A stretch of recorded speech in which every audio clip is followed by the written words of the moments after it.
I'm Phil Kohler here with Polygon, and I'm talking to Aram Jabbari from Atlus. So Aram, yes. I want to know about, starting off with your E3 lineup, Persona games. You have 2 new Persona games here. Tell me a little bit about them. We do. We have Persona 4 Arena, August 7th, Xbox 360, PlayStation 3. It is a collaboration between, it is a marriage, Phil, sure. Between our parent company, our internal studio, the universe, the Persona universe, the characters, the setting. We're known for our RPGs, and there's a rich narrative history there, yes. and masters of the 2D anime-style fighter Arc System Works. That marriage has produced a baby, Phil. Okay. And that baby, delightful. That baby Congratulations. is Homecoming King, Persona 4 Arena. So it is a roster of 13 fighters, sure. drawn from mostly Persona 4 and also Persona 3. There are console version editions, including a story mode, so fans of the RPGs can already know, even though it's a fighting game, they've got something to look forward to. And the game design is classic Arc System Works, the guys who did Blaze Blue and Guilty Gear. 4-button controls, weak and strong for your character, weak and strong for your persona.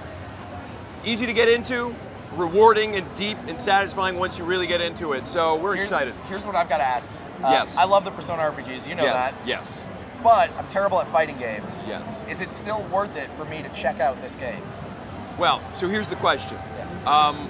On the easiest difficulty setting in the game, or the lowest AI setting, playing the story mode, which actually unfolds, there's a story mode for just almost every character in the game. Not all the characters are available at once too, so there's an incentive to play and unlock. Sure. Tons of voiced dialogue, one of our most extensive localizations to date. The question is, are you into Persona for the stories and the characters as much as you are for the gameplay? I think you're really going to enjoy your time. It is not as intimidating a fighter as some of the other Arc System Works games. Sure, sure. And then tell us a little bit about Persona 4 Golden for Vita. Persona 4 Golden is an enhanced, remade version of our original PS2 classic that still has a 90 on Metacritic at this point. One of the highest rated and best-selling RPGs we've ever done. And that's being redone for the Vita, exclusively for the Vita. So, what's new in the Vita version?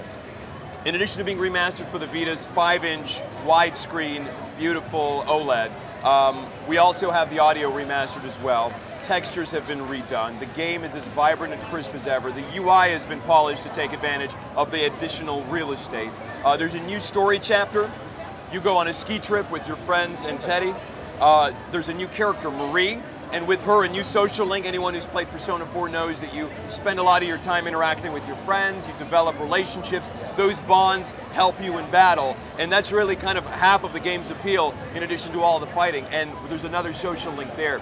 There's also a ton of bonus multimedia content. You can look at anime clips, video clips, music videos of performance of the live Persona music concerts orchestrated in Japan. A lot of stuff that unlocks as you play, and there's actually new anime clips in that new story element as well. So you can watch all of that stuff kind of in a bonus section called TV listings that's right on the main menu. Sure, that sounds great. And with all this Persona stuff coming out, I have to ask. Yes. We have 2 new Persona games hitting. Yes. Does that mean we are closer to Persona 5 being a reality? Your math is questionable, Phil. I think it's a fallacy of logic. There's actually nothing to discuss, no plans, no existence at this time for Persona 5. But I appreciate that you asked. I respect you for that. I also wanted to talk briefly about Zeno Clash 2. That was one of your surprise E3 announcements. A sequel to the downloadable first-person brawler from Ace Team. Yes. I was a really big fan of Zeno Clash. What's new in Zeno Clash 2? Well, we were actually very lucky to have Edmundo Bordeaux, one of the 3 Ace Team brothers, here demoing the game. Zeno Clash 2, in a lot of ways, even though it's planned to be a downloadable game like its predecessor, is as dramatic an expansion from one game to another as you could expect. The first game was segmented into small levels, a little bit linear. Zeno Clash 2 is an open world game. Now, Xenozoic, the world of the first game, was one that a lot of people lost themselves in. The creature designs and the world design, the architecture was out of this world, potentially only induced by drugs. We don't really know, they deny it. They're amazing guys, by the way, at the Ace Team in Chile. But Zeno Clash 2 is an open world game, so you can explore that landscape, that architecture. And yes, the game's melee, face-brawling mechanics are polished and better than ever. A lot of depth blur, a lot of blur in general is used to help you when you target on your enemies. A lot of the things in the background and the peripheral blur just a little bit. It creates this immersive first person, I'm really there getting my face and or punching this guy's face smashed in, so to speak. And you have a new playable character in that one, right? Well, you still play as Gat and Remat. The cool part is that in Zeno Clash 1, you had some co-op challenges when we released the game on Xbox Live Arcade.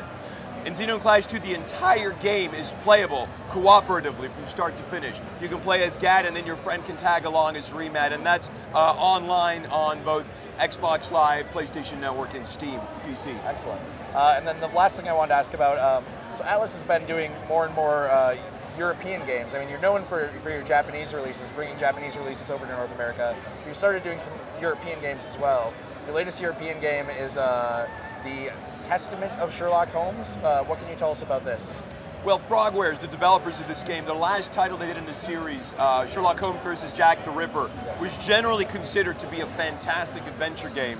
Obviously, Sherlock Holmes may not be for everyone because, as you know, he is a deductive detective, and it's an adventure game. Yes. So anyone coming in expecting everything to explode and motorcycles to come through windows, they need to understand what they're getting into. But what it is the first Sherlock Holmes games built from the ground up for the HD generation.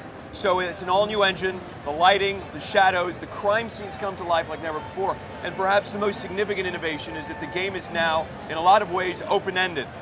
It is an adventure game, which means that, of course, there is a narrative that you'll follow, but your decisions and what order to pursue things can have a dramatic impact on how things play out. Your attention to detail kind of parallels Sherlock's attention to detail, and you need to be as smart as possible. So one of the things that they've kind of pushed from the beginning with this game is the fact that Sherlock Holmes dies at some point. So are you saying, like, based on your decisions, you might be able to avoid that fate? I'm not necessarily going to say anything about how the story plays out, but I will say that this is considered the darkest story for Sherlock Holmes yet. So yeah, that is alluded to in a lot of the materials. We hope fans check it out and see what happens. Sure. All right, thanks so much. Absolutely.